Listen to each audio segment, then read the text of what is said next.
অভিষেকের বড় চ্যালেঞ্জ মোদি ও বিজেপিকে। অভিষেক বন্দ্যোপাধ্যায় বিরাট জনসভা থেকে সরাসরি হুঙ্কার ছেড়েছেন বিজেপি ও নরেন্দ্র মোদীর বিরুদ্ধে এবং বলেছেন, সাহস থাকে তো আমাকে জেলে ঢুকিয়ে দেখাও। এক বিরাট জনসভা থেকে তৃণমূল নেতা অভিষেক বন্দ্যোপাধ্যায় নরেন্দ্র মোদী ও বিজেপি পার্টিকে যে চ্যালেঞ্জ ছুঁড়েছে সেই চ্যালেঞ্জ গ্রহণ করতে পারেনি বিজেপি পার্টি। তো প্রিয় দর্শক, তৃণমূল নেতা অভিষেক বন্দ্যোপাধ্যায় বিজেপি ও নরেন্দ্র মোদীকে কি চ্যালেঞ্জ ছুঁড়লেন এবং সেই চ্যালেঞ্জ কিভাবে গ্রহণ করতে পারল না বিজেপি পার্টি, এই ভিডিওটি ধৈর্য ধরে শেষ পর্যন্ত দেখে নিন।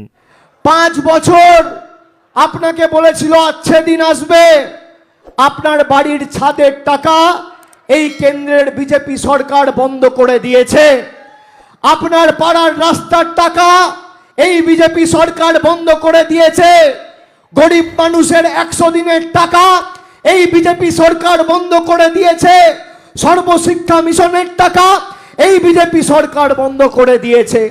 আমি 14ই মার্চ জলপাইগুড়িতে সভা করে বলেছিলাম, প্রধানমন্ত্রী শিলিগুড়িতে সভা করতে এসেছিলেন 20 দিন আগে।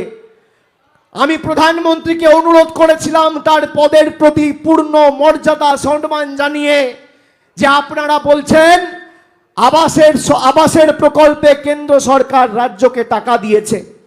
আমি এদের চ্যালেঞ্জ করেছিলাম যে 2021-এর পরাজয়ের পর আর 2017-18 থেকে যে আবাসের সমীক্ষা হয়েছে, আবাস প্লাসের নতুন তালিকা তৈরি হয়েছে, সেই তালিকায় যদি প্রধানমন্ত্রী শ্বেতপত্র প্রকাশ করতে পারে যে তার কেন্দ্রের সরকার বা রাজু বিস্তা দার্জিলিংয়ের বিস্তীর্ণ এলাকার বাংলার বিস্তীর্ণ বিধানসভা গ্রামের মানুষের জন্য 10 পয়সার বরাদ্দ বা 10 পয়সার অনুদান 17-18-র তালিকায় 21 সালের পর দিয়েছে, আমি তৃণমূলের হয়ে মানুষের কাছে ভোট চাইতে যাব না, রাজনীতি থেকে বিদায় নেব।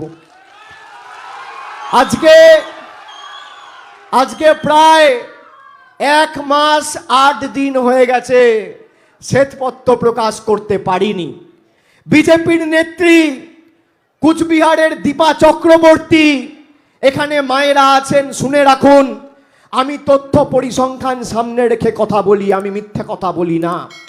বিজেপির নেত্রী সভা করে বলছে যে বাংলায় যদি বিজেপি ভালো ফল করে লোকসভায়, তাহলে 3 মাসের মধ্যে মায়েদের লক্ষ্মীর ভান্ডার বিজেপি সরকার বন্ধ করবে। আমার কাছে সেই ক্লিপ রয়েছে, আপনারা চাইলে আমি সেই ক্লিপ আপনাদের শোনাতে পারি, আপনারা শুনুন কে সত্যি কথা বলছে আর কে মিথ্যে কথা বলছে।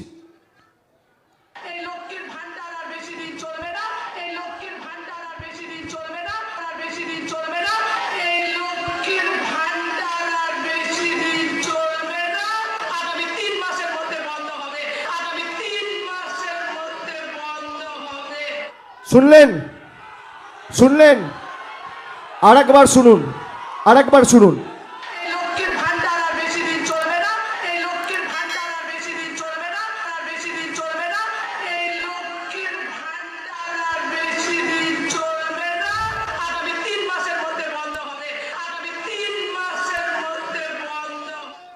এই বক্তব্যটা উনি রেখেছেন প্রায় 7 দিন হয়ে গেছে।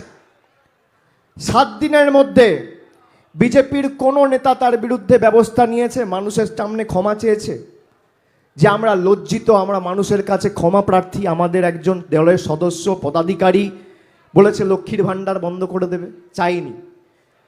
আর আমি তো ভিডিও ক্লিপ চালালাম, ভয়েস ক্লিপ শোনালাম। বিজেপির নেতাদের বলবো, যদি আমি মিথ্যে কথা বলি, কথায় কথায় তো হাইকোর্টে যাও, আমার বিরুদ্ধে মিথ্যে মামলা করে আমাকে জেলে ঢুকে দেখাও, কত তোমার বুকের পাটা।